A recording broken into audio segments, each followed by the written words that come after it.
रामकृष्ण मंडळी, आजच्या दिवसाची सुरुवात सकाळ सकाळी माझ्यासोबत. तर मंडळी सकाळच्या वाजल्या होत्या 9. आपल्याला मम्मीने काहीतरी काम लावलं होतं. बघा की तुम्हीच काय काम लावलं. तर घरी असलो की मला असलीच कामं लावतात घरातली. आणि हा आहे आपला भुईमुग. यामध्येच मम्मीने लावली होती कोथिंबीर आणि ती आपल्याला काढून आणायची होती. त्यासाठी मला यावं लागलं की भुईमुगाच्या शेतामध्ये. आणि कशी आहे गावाकडली शुद्ध आणि ताजी तमाम कोथिंबीर.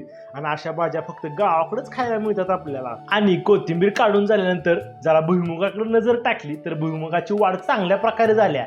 या वर्षी पण आपल्याला चांगल्या प्रकारे भुईमुग मिळणार आहे, म्हणजेच भुईमुगाच्या शेंगा.